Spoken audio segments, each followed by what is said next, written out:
y el que recibe el texto. Hay que tener en cuenta eso. Luego estamos diciendo que es un diálogo que debe ser contextualizado en la iglesia, es decir, la doctrina cristiana como Cristo como centro. Si no tenemos a Cristo como centro, no tiene valor la hermenéutica, porque nos salimos de una hermenéutica cristiana a una hermenéutica racionalista o una hermenéutica dogmática, como en el caso de la Iglesia Católica, o cualquier clase de hermenéutica, menos la que a nosotros nos interesa. Y decíamos que la hermenéutica estudia la Biblia desde el aspecto del lenguaje, desde la lingüística, porque es un lenguaje humano. Lo que se trata de expresar en la Sagrada Escritura es un lenguaje humano, no es un lenguaje divino. Es palabra de Dios porque es un lenguaje perfecto. El que vea errores en la Biblia es porque le falta conocimiento, entonces se le puede decir tranquilamente ignorante. Aunque ustedes no sepan, escuchen a alguna persona que esté contradiciendo las Sagradas Escrituras, ténganlo por seguro que le pueden decir ignorante, porque no lo hacen los lingüistas, los grandes lingüistas que respetan las Sagradas Escrituras. Vea, si la Biblia no fuera perfecta, los judíos no tuvieran el Antiguo Testamento, la Tanakh. ¿Por qué? Porque hay gente muy especializada. ¿Dónde está Chomsky? El padre, en estos momentos, es el padre de la lingüística moderna. Litera, todo eso, un judío de eso, y le tiene un respeto al Tanakh, que dice que todo lo que el hombre puede expresar en su vida está escrito en la Tanakh. Dice, nada de los acontecimientos mundiales se puede salir del Tanakh. Uno escucha a ese tipo y ¿sí o no? Entonces uno ve que nosotros tenemos un libro preciosísimo que no hemos sabido apreciar. Llegamos a la casa y, ay, ¿cómo te fue en el curso? Y allá queda la Biblia y empieza a hablar chismes y lo que sea. No tenemos reverencia con la palabra para nada. Se nos vuelve tan común la Sagrada Escritura por la facilidad de leerla y de adquirirla y de leerla, que nosotros no le tenemos respeto a la palabra de Dios. Entonces, es palabra de Dios porque es un lenguaje perfecto, no porque es divina. Los hermeneutas tienen que aclarar eso, que nosotros no vamos a ser hermeneutas todavía, pero ya tenemos entonces los indicios y tenemos que ir dándole claridad a la Biblia. La Biblia no es un lenguaje divino. La Biblia es un lenguaje humano. ¿Por qué? Porque el divino se humanizó. Ya explicamos ahora que para eso fue lo que dijimos, que Dios se hizo carne, ¿cierto? Es para entender ese proceso lingüístico, si no, no le damos claridad. Si lo miramos de la teología, no le damos claridad a ese proceso de un ser divino volverse un ser humano. Si el ser divino sigue como divino, la palabra hubiera sido divina, ¿o no? A usted lo sacan en cualquier parte y lo escuchan por ahí sin verlo, y este es fulano de tal, ¿o no? Usted está encerrado, puede mandar un disco grabado y todo y lo escuchan. Oíste, este no es el hermano fulano de tal. Lo sacan por el lenguaje, ¿sí o no? ¿Cómo se da cuenta usted el autor de cualquier disco? Ah, el hermano Zacarías. Ah, esos son los hermanos, los mensajeros del rey. O otros que son los hermanos, los que trabajaron conmigo, que son los indios, los indiecitos, que se llama Mocara. Ellos trabajan conmigo en Segovia, en el tablet. Entonces son los mocaras. Bueno, ¿sí o no? Se ha grabado con video o sin video, pero aquí usted lo saca. ¿Por qué? Porque el lenguaje es el que representa al individuo. Entonces, si Jesucristo tuviera como Dios en la tierra, ¿cómo hubiera sido el lenguaje? Tenía que ser divino. ¿Y quién lo entendía? Nadie lo hubiera entendido. Hubiéramos quedado en la misma. El misterio que el diablo no quiere que nosotros entendamos con claridad es que Dios, siendo Dios, se hizo carne. Eso es lo difícil, por eso que el problema con los trinos y con todo el mundo, que Dios, siendo Dios, se hizo carne. ¿Y cómo es eso? Ah, compañero, la Biblia dice que es un misterio, yo no lo entiendo, pero sí lo vamos a entender. ¿Sí o no? Grande es el misterio de la piedad. Si no fuera un misterio, cualquiera lo entendiera. Pero es un misterio. Ese misterio de que Dios, siendo Dios, renunciara a ser Dios para ser hombre, eso no es facilito de entender. Nosotros por la misericordia de Dios, pero eso necesita ciencia para poder explicar. Una ciencia que en estos momentos nosotros no podemos acceder, no la tenemos. Lo que sí lo sabemos es la explicación por el lenguaje. El lenguaje está muy claro, que el lenguaje divino es uno y el humano es otro. No se puede revolver. El lenguaje humano y el lenguaje divino no se pueden revolver. Entonces Jesucristo dijo, si yo les hablo a ustedes cosas terrenales y no me entienden, ¿qué tal que le dijera a ustedes las celestiales? O sea que sí tenía las dos. Sí conocía las dos, ¿sí o no? Pero estaba representando una. Estaba representando una, la humana. Él nunca dejó de ser hombre, porque cuando deja de ser hombre, la redención se hubiera perdido. El diablo no le entrega la corona a Dios, porque Dios se hubiera sido injusto. No es que él perdió, fue cuando el Dios es justo y le ganó la batalla a la mujer el diablo, y se ganó a la mujer y al hombre. Dios no podía hacer nada, porque Dios es justo. Él tenía que juzgar eso y condenar al hombre y a la mujer. No hay sino condenación. Para Adán y Eva no había sino condenación. ¿Por qué? Porque desobedecieron, cambiaron de lenguaje. Dios es justo. Dios tenía que condenarlo. ¿Tenía? ¿Cómo? Dio la espada que se revolvía, una espada para que ellos no volvieran a entrar. Ese es el símbolo de la redención. El que atravesara esa espada tenía que morir. Entonces ellos no eran locos para morirse, se perdía todo. Entonces ellos respetaron la espada. Estamos hablando de lo que decía el hermano ahora, de niveles. Entonces ellos tenían que atravesar la espada que se revolvía con fuego. Pero ellos no iban a ser torpes para atravesar la espada. Tenía que ser otro hombre que atravesara la espada. Dios no podía atravesar la espada, porque uno no puede ser juez y parte. No puede ser juez y parte, no le da a la lingüística, al lenguaje no le da. Como eso no da, es imposible, entonces Dios tenía que venir en el hombre que atravesara la espada. Entonces vino un hombre y atravesó la espada. ¿Dónde atravesó la espada? En la cruz del Calvario. Atravesó la espada, hirió, murió, pero el diablo no sabía que iba a resucitar. Eso es lo que no sabía el diablo. Él lo mató y vio que salió agua y sangre. Si salió agua y sangre, porque era hombre. Este es el que vaya a ganar la guerra. Yo no le gané la guerra a este, listo, quedó saldado. Con la muerte de Jesucristo terminó todo, porque era hombre, terminó todo y el diablo quedó contento, pero no sabía que iba a resucitar. El triunfo está en la resurrección. Dice, yo vi a Satanás caer con un rayo. En los simbolismos que habla la palabra, habla de la pérdida del poder de Satanás, porque fue un hombre el que se levantó. Mirad que yo mismo soy, no míreme las heridas, muchachos, vea, venga usted Tomás que no cree, meta la mano y ay, Señor mío, Dios mío, allá, porque viste, creíste. Jesucristo es verdadero hombre y se levantó de la tumba. Eso es lo que tenía Dios guardadito para nosotros. Eso es lo que Dios tenía para nosotros, porque era un proceso que Satanás no conocía. Pablo lo dijo. Ellos lo crucificaron porque no sabían quién estaban matando. Porque si hubieran sabido qué era, ellos no lo hubieran sacrificado. Dice Corintios, muy clarito, para que lean eso en Corintios. Entonces ellos no sabían a quién estaban matando. El diablo no sabía a quién estaba matando. Los trinitarios son los que dicen eso, de otras religiones, y nosotros nos revolvemos ahí. Ah, sí, es que el diablo sabía que era Dios, y que tal, que no sé qué. O vea, en la cruz cómo quedó. Dios, claro, es que Dios nos venció en la cruz del Calvario, y qué tal. Y eso lo vuelven, todos lo revuelcan, y entonces no hay hermenéutica, no hay lingüista que pueda interpretar eso. Pero si se le da adecuadamente el proceso como está escrito, está muy claro para nosotros, porque las otras religiones no entran en eso. Nadie tiene una religión que la que tenemos nosotros. Parte del principio que el Padre no estaba metido en ese cuento. El Padre no estaba metido. Padre, Hijo, Espíritu Santo, tres personas distintas, pero no distintas. Entonces en la segunda, que fue la que puso el pellejo, el Espíritu Santo y el Padre no tienen que ver nada en eso. ¿O sí? No tienen que ver nada en eso. En cambio, con nosotros la cosa es distinta. Porque el Padre renunció y ocupó el puesto del hombre. ¿Cómo eso? Si fue cosa de Dios. ¿Cómo es que Dios sacó de nosotros el polvo de la tierra? Explíquemelo, con amigo. Hombre, ¿y entonces cómo es eso? Explíqueme usted cómo nos sacó el polvo de la tierra. ¿Cómo es? Ah, que fue evolución. Hágamele, explíqueme los 20.000 millones de años que usted le ponía a eso, a ver cómo es el proceso, a ver a dónde da. Ah, no, que es que eso hay que ir hasta allá y ver cómo es el proceso. Así como usted no es capaz de ir por allá a explicarme la evolución. Yo no le puedo explicar a usted cómo de la noche a la mañana el Señor Jesucristo es capaz de ser Dios manifestado en carne. La Biblia dice que Dios es Espíritu, y el Espíritu Santo fue el que hizo su hombre María, y empieza el proceso. Ese proceso no lo conoce sino, ni María lo conoció, ni María.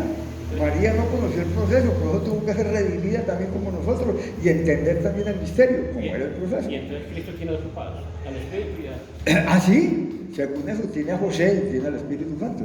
Y el Espíritu fue quien engendró. Y el Espíritu fue el que nos entró. Entonces, ¿José qué? No, y el Padre. Ah, y el Padre. Ah, bueno, también. Entonces tiene tres, porque a José lo acomodaron.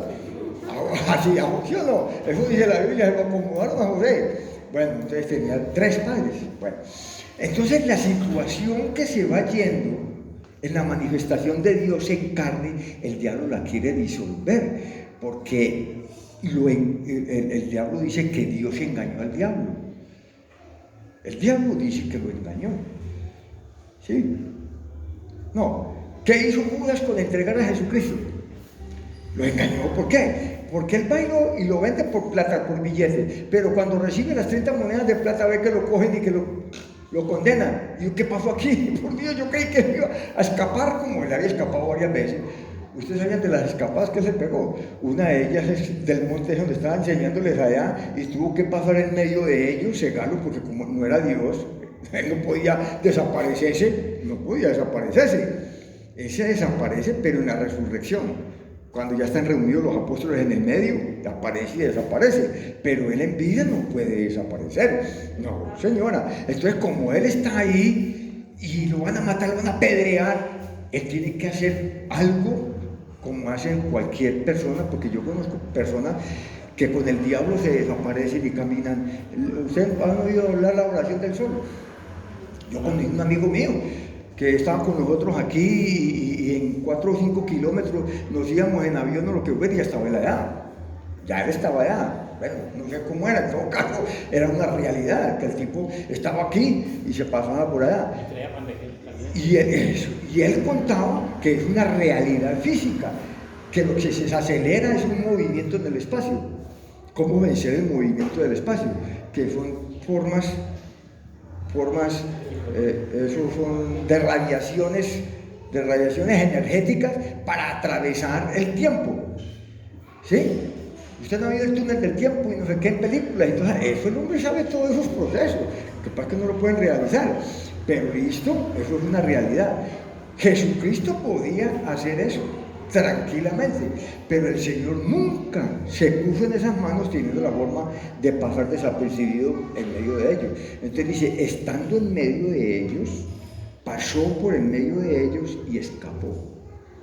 Hasta en eso muestra él su humanidad. Entonces nunca violó esas leyes físicas,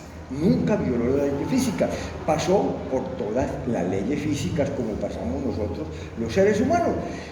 Pero cuando Satanás vio los poderes de él dijo, yo cuando platica con yo lo entrego y él se les escapa. Pero cuando vio que lo condenaron, se puso asustado, dijo, yo entregué sangre inocente, y ellos le dijeron, allá tú, arréglatela tú. Fue y les tiró las monedas allá en el templo y fue y se ahorcó. La ahorcada de él, algunos dicen que fue que quedó así colgando, y la Biblia dice que se le derramaron las entrañas, dice bien claritamente, ¿cierto? Entonces el hombre como que fue que se montó el árbol y era un pedrero bien bravo, se revienta el lazo, que se le pega la cabeza allá y se le abre el cerebro. Así se puede hacer hermenéuticamente el texto, me puede indagar así, no es especulación. Se le derramaron las entrañas, el cerebro salió. Fue una muerte atroz. ¿Por qué? Porque él se sintió engañado. Pero es un engaño que no es engaño. Hay lo que decíamos ahora de lo paradójico. Es una verdad que no está revelada, es diferente. Una verdad no revelada es muy diferente a un engaño. Hay cosas que yo no puedo revelar y después darme cuenta y decir, ¿y vos por qué no me habías dicho eso? Y yo, pues no era la hora, usted no lo podía entender. No lo entendía. Entonces no es engaño porque no está complementada como engaño. Lo de Jesucristo es así, tal y cual. El diablo se sintió en desventaja porque el Señor no revela las cosas para el diablo. El Señor revela las cosas es para la iglesia. Primero para el pueblo judío y luego para la iglesia. Entonces las cosas primero tienen que pasar por la profecía para la iglesia. Y Satanás tiene que estar pegado de la iglesia. Entonces el diablo en la iglesia es atento, es el primero que llega al culto. y es atento, que estamos predicando, para poder ser, esto va por este lado, yo creo que sí. ¿Ven? Porque la profecía es para la iglesia. La iglesia es la que profetiza. Satanás adivina, Satanás no profetiza. Así entonces la muerte de Jesucristo estaba profetizado y el diablo no había entendido la profecía. No había entendido la profecía, inclusive ninguno de los judíos, entonces no estaba revelado. Los judíos no sabían que el Mesías tenía que morir. Ellos esperaban que el Mesías llegara y una vez lo libertara, arrancara atacando a Roma. Ellos lo esperaban para ese tiempo y que esa era la liberación. Por eso le preguntaron a los apóstoles: ¿restaurarás el rey a Israel en este tiempo? Entonces les dice: nos toca a vosotros saber los tiempos y las razones, que solo el Padre ha puesto en su sola potestad. Entonces la situación es de eso, de que el diablo vio que era un ser humano y que ya terminaba todo, quedó solucionado, no hay problema por eso. Y llega ese hombre y se levanta de la tumba y allí quedó, hombre, este me le jugó la trampa, puede decir el diablo, me jugó la trampa y caí yo en la trampa. ¿Por qué? Porque era la guerra de un hombre con Satanás, porque un hombre fue el que perdió. Si no hubiera perdido la batalla, un hombre, la cosa cambiaba, pero la batalla la perdió fue Adán y Eva, un hombre. El hombre fue el que perdió, el hombre tenía que volver a ganar a Satanás. Entonces llegó el hombre, vino el hombre con una mujer. ¿Cuál era la mujer de ese hombre? La iglesia. Entonces él vino y le dijo a Pedro: sobre esta piedra edificaré mi iglesia. Entonces le advirtió la profecía a Satanás. Satanás no lo entendió, pero cuando él resucita ya entiende que sí tenía mujer. Entonces dice que se va contra la mujer. ¿Por qué? Porque la primera le ganó a la mujer. Entonces sabe que la mujer es la débil. La iglesia es la débil. Pero en Cristo, ¿qué? Somos fuertes. Entonces el diablo vaya a atacar a los que le den papaya. No tienen potestad, pero si uno le da papaya pelada, papaya partida y papaya comida, le damos papaya al diablo y el diablo se aprovecha, pero el diablo no tiene potestad. ¿Por qué? Porque nosotros estamos en Cristo, que es la mujer. Entonces la mujer tiene que ganar, así como la mujer perdió. La mujer perdió en el paraíso, en el Edén, ahora tiene que ganar, tiene todas las condiciones, tiene los símbolos, tiene las significaciones, tiene los significantes, tiene todo en la mano, no sino cambiar el lenguaje. No le dé papaya al diablo con el lenguaje, no le dé papaya al diablo con el lenguaje, nosotros damos papaya al diablo con el lenguaje. Cuando nosotros cambiamos de lenguaje, ¿por qué se mete el diablo? Es el que se aprovecha. De resto no se puede aprovechar la pobreza, ni porque usted tenga plata, ni porque sea bonita, ni porque sea fea, ni porque nada. El diablo no tiene ninguna entrada, absolutamente ninguna entrada, ni usted porque sienta que es atractiva, o porque usted, la mujer, sienta que el hombre es atractivo. No, porque eso es la inmundicia de la carne. Pedro dice, no quitando las inmundicias de la carne, sino como aspiración a una nueva conciencia que es el lenguaje delante de Dios. No hable nada, gústele, pero no hable nada, ni mire, ya, no ponga el lenguaje a funcionar. Corrija el lenguaje y la lleva de ganar, no se sienta culpado por eso, no sienta la culpa, porque si siente la culpa, el diablo se le mete por la culpa. Pero nosotros estamos libres. Es que nos encerramos y nos amarramos, somos nosotros por medio del lenguaje. Pero usted no ha dicho nada, ni ha hecho nada, todavía no ha pronunciado palabra, entonces usted está libre. ¿Por qué? Porque las inmundicias de la carne es algo diferente. Si usted es chismoso y tiene ganas de contarle a otra de otra y se arrepiente ¿y qué? No hay que orar por ella. Y listo, usted no ha dicho nada. ¿Sí o no? Porque muchos sientan las ganas de chismografiar y de hablar del otro, entonces no es pecado. Esas son las inmundicias de la carne. El diablo está entregado. No hay nada que valga para que nosotros nos sintamos en desventaja. Nosotros somos los que sentimos la desventaja. Ese es el problema de nosotros delante del diablo, que somos acomplejados, no tenemos autoestima. Ese es el problema de nosotros, la autoestima. No tenemos autoestima. La falta de autoestima nos lleva a mirar el diablo más alto y le damos papaya y lo estamos mirando. Es que se predica el diablo, vea, yo estoy predicando el diablo, qué sinvergüenzada. Es que eso no se predica. ¿Por qué? Porque es un lenguaje ahí atrás, es un lenguaje que quedó en el pasado.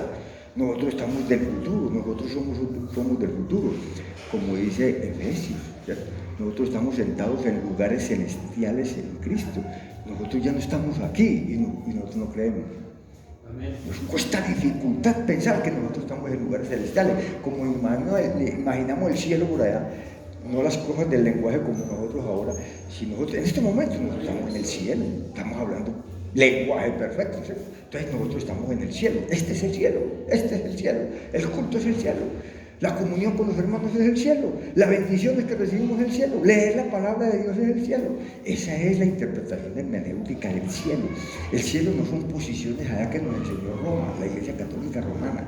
No, en la Biblia es lo que nos enseñó Jesucristo. Nadie ha subido al cielo, sino el que descendió del cielo, el Hijo del Hombre que está en el cielo. Entonces es la dimensión del lenguaje. La dimensión del lenguaje es el cielo, una dimensión que nosotros no conocemos, pero que entramos a ella por misericordia de Dios.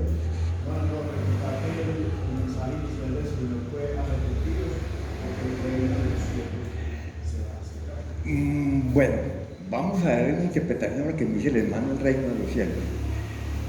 Ojo con eso, porque estamos como descontextualizados, pero si usted no cree, no crea, no se preocupe de creer, porque usted puede seguir con el cielo de Roma, pero le voy a hablar del cielo bíblico. El reino de los cielos, Roma nos lo pintó que es un lugar donde nos vamos a ir, ¿cierto? ¿Usted va para el reino de los cielos? Sí, voy para el reino de los cielos. Decimos, ¿verdad que sí? La salvación está en el reino de los cielos, ¿cierto? No, mi ciudadanía está en el cielo. Entonces, como mi ciudadanía está en el cielo, yo voy para allá. Eso es Roma, eso es Roma. En la Biblia habla de ciudadanía, es como... ¿Usted conoce a Bogotá, hermano? No conoce a Bogotá. ¿Dónde está la ciudadanía suya? En Bogotá. Porque ahí está la registraduría nacional. Si usted va a sacar una nueva cédula, ¿dónde tiene que mandar? A Bogotá por ella. La registraduría, donde sea, se la mandan a traer a Bogotá. ¿Sí? La ciudadanía suya está en Bogotá. Todos tenemos la ciudadanía en Bogotá. Allá está la registraduría central. Nuestra registraduría está en el cielo. En el cielo está nuestra registraduría. No es porque nosotros vamos para un lugar, sino que como Dios es el que escoge, y yo conozco los que son míos y nadie me los quita ni los arrebata de mi mano, mi Padre que me los dio mayor que todo y nadie los arrebatará de la mano de mi Padre, somos conocidos por nombre cada uno. Nosotros no entramos al azar a la salvación, no entramos al azar, no es de azar. Entonces, como nosotros estamos contaditos y listos y apuntaditos, tenemos una ciudadanía ya en la registraduría nacional. ¿Sí? Es en la registraduría, ya no nuestro nombre está escrito. Pero la confusión es el reino. El reino es porque hay un rey. Siempre que hay un reino, hay un rey. El reino de los cielos no es como dice Roma, que estaba donde estaba el Padre, donde estaba el Espíritu Santo. No. ¿Por qué? ¿Cómo? ¿Es donde está el rey? Es donde está el rey. No había venido el rey, no había reinado todavía. Los hombres están en una olla, estaban bajo la ley, el que le hiciera la pagaba, estaba bajo la ley, ¿sí o no? Y en la ley no es salvación, la ley no salva. ¿La ley para qué es? Para conocer el pecado, ¿sí o no? Y condena. Listo, la ley condena, no salva. Tenía que venir el rey porque nos iba a redimir de la condenación, nos iba a dar la justificación para sacarnos de la ley.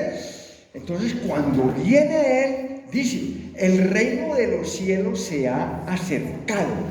Esa interpretación está muy clara. Acercarse es que no estaba lejos. Cuando yo digo de acercarme es porque está lejos. No había oportunidad de reino. Lo que estaba reinando en ese momento era la ley, la condenación. Solamente el que pasara por la sangre del Cordero estaba tapadita ahí, mientras que viniera el reino. El reino tenía que venir el rey. Todavía no había rey porque no había un hombre. El rey siempre es un hombre. Ustedes saben eso, ¿cierto? No me digan pues que van a decir que Dios es rey. Dios sí es rey, pero figuradamente en otro sentido para el pueblo de Israel. Para la iglesia no es Dios, porque Dios es juicio.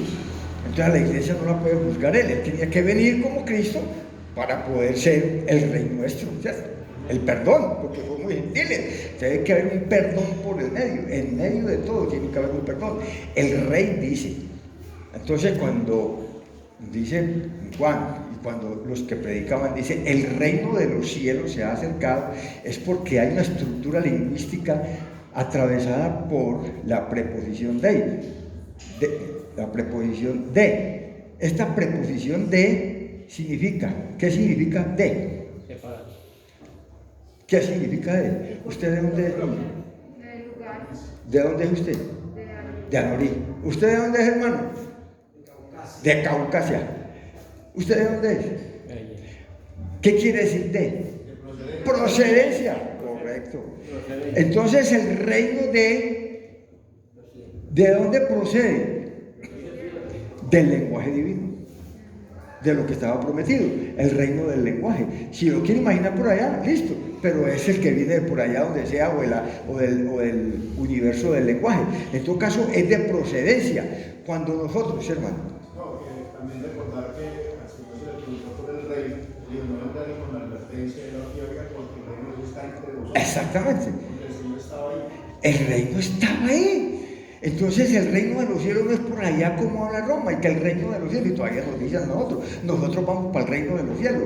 Nosotros no vamos para ningún reino de los cielos porque es una contradicción lingüística. Nosotros estamos en el reino, y el reino provino de los cielos, pero no está en los cielos. El reino no está en los cielos, baja a la tierra, proviene de los cielos, Entonces el reino de los cielos es Jesucristo. Cuando venga Jesucristo es el rey que viene a implantar el reino que ya en el pasado vino de los cielos, no ahora, ya no vuelve de los cielos, porque la iglesia está aquí. Si la iglesia está aquí, ¿dónde va a estar el reino si los demás están durmiendo? Todo el mundo está durmiendo. Entonces, ¿dónde va a estar el rey? El rey se fue. ¿Por qué? Eso dice la parábola. Un rey se fue lejos. ¿Cómo es que dice la parábola? No, el rey que se va lejos a recibir un reinado y lo entrega por allá. ¿Y qué dice? Vuelve con el reinado, ¿cierto? Vuelve. Ya el hombre viene y se hace presente a donde tiene que reinar. Pero no lo recibieron, ¿por qué? ¿Vamos a leer entonces la parábola o qué? ¿O sí la sabe? Vamos a leerla, vamos a leer esa parábola. El rey se va lejos, le entregan el reinado porque ya venció, viene a recibir el reino, es en la tierra. Él no recibe el reino por allá, él recibe el reino en la tierra. ¿Por qué? Porque es donde está la iglesia. El reinado de Jesucristo no es la humanidad, no es la tierra humana de los gentiles. El reino de Jesucristo es los que nacen de nuevo al nombre de Jesucristo, porque ya le corresponde a la resurrección. Los hijos de la resurrección son los hijos del reino. ¿Han leído o no han leído? Los hijos de la resurrección son los hijos del reino. Entonces el reino está en la tierra. Esos testigos de Jehová tienen razón. Sí, esos testigos de Jehová tienen razón. Lo que pasa es que van a sembrar yucas y papas y van a comerciar y van a hacer todo eso, ¿cierto? Nosotros, en cambio, vamos a tener cuerpo glorioso, que es una situación distinta. Pero el reino va a ser aquí. Y la capital, todo reino tiene una capital. ¿Cuál es la capital del reino? ¿Ah? Jerusalén. Jerusalén es la capital del reino. ¿Sí, hermano? Entonces, hermano, porque dice la palabra de Dios que subiremos en las nubes, subiremos. Si usted me muestra el texto, sí. Si usted me muestra el texto, le creo. En el aire, eso, en el aire, la traducción. No en el cielo, como dice Roma, los trinitarios. En el aire, porque es una dimensión. Nosotros pasamos en ese momento a otra dimensión. Nosotros seguimos viendo la gente. Nosotros vemos la guerra. Nosotros vemos allá Armagedón. Ya vemos todo eso. ¿Por qué? Porque las bodas del Cordero. ¿Qué son las bodas del Cordero? ¿Han leído Apocalipsis capítulo 22? Las bodas del Cordero. Llama a todas las aves y a todos los águilas y todo, vengan a la cena. Como en un matrimonio hay cena. ¿Sí o no? En un matrimonio hay cena. Pues matrimonio pues que sea más o menos ceremonioso, que haya platica, pues. Hay una cena, vamos a comer y hay una cena. El Señor Jesucristo va a hacer lo mismo. Como hacían en el pueblo de Israel, la cena de la boda, Él va a hacer su cena. Se casa con la iglesia en el aire y realiza la cena, pero es una cena muy azarosa desde que la parte humana que nosotros estamos viendo. ¿Por qué? Porque es carne de reyes, de principales, de soldados, de todo. Resulta que es Armagedón. La última guerra de Armagedón es la cena. y llama a las bestias y las del campo y a las aves y todo para que coman de ese desperdicio que va a haber. Y nosotros para que veamos el pago del impío y la gloria por las coronas que nosotros recibimos, hermano. Porque también dice que él se fue a preparar morada. Bueno, póngale cuidado, no os dejaré huérfanos. Entonces los trinitarios dicen que el Señor Jesucristo se fue y que va a venir porque no nos dejará huérfanos. La hermenéutica del texto desde la vida cristiana, desde Cristo, Cristo se fue y no nos dejaré huérfanos porque quedó en espíritu. Pasa a otra dimensión y no se ha ido para ninguna parte. Cristo está aquí sentadito, no sé dónde estará por ahí, Señor. Pero mi Señor está por ahí, no sé dónde andará porque es otra dimensión. Yo no percibo esa dimensión. Jesucristo no se ha ido para ninguna parte. Como Él es Dios que se oculta, tú eres Dios que te ocultas. ¿Sí? Entonces Él fue en la nube a mostrarle a los apóstoles lo que tenían que enseñar. Pero la nube lo cubrió. Lo cubrió es para simbolizar la dimensión. De ahí no pasó. Cristo no se fue para ninguna parte, puesto que los apóstoles lo entendieron y siguieron predicando a Cristo. Y estaban ahí con Él y hablaban con Él. Cuando Pablo vio de a dónde vino, ¿en qué nave vino? ¿Qué vio Pablo? Y al último, como a un abortivo, se me apareció a mí. ¿Lo vio o no lo vio? Dígame, a ver. Pablo vio a Jesucristo, no sé cómo dijo Pablo, pero lo vio.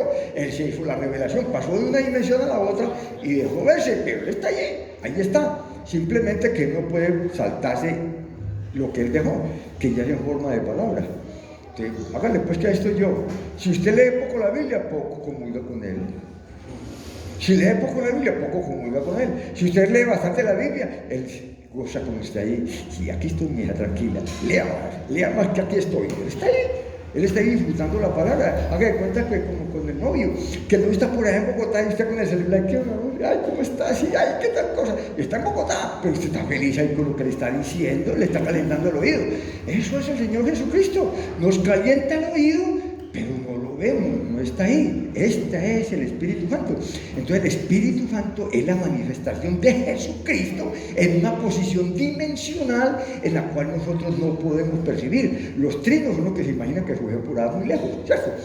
Nosotros, la iglesia, no podemos pensar en eso. Lo tenemos que tener cerquita, a nuestro lado. Ahí está. Lea la palabra, órele, converse con Él, dialogue con Él y escuche su palabra. Él no está lejos. Cuando el apóstol Pablo, perdón hermano, cuando el apóstol Pablo dice que subió hasta el cielo. Es la dimensión que él vio. Eso le expliqué yo ahora. Él entró a una dimensión que él mismo explica. Si en el cuerpo no lo sé, en el espíritu sí lo sé. Es que yo no sé, yo no me moví de ahí. Él dice que no se movió del lugar, pero que él sintió que estaba en otro lugar, pero no sabe cómo, es la dimensión. Una claridad, y es que, como lo voy a explicar, porque los hermanos de pronto están pensando que vamos a seguir sufriendo, a meter lo que está pasando las bodas, vamos a hacer la misma angustia, para que no te explique. A ver, hermano, Lo de cielo nuevo y tierra nueva. nosotros sufrimos es por el lenguaje. Si nosotros resucitamos, estamos perfeccionados en el lenguaje no puede ser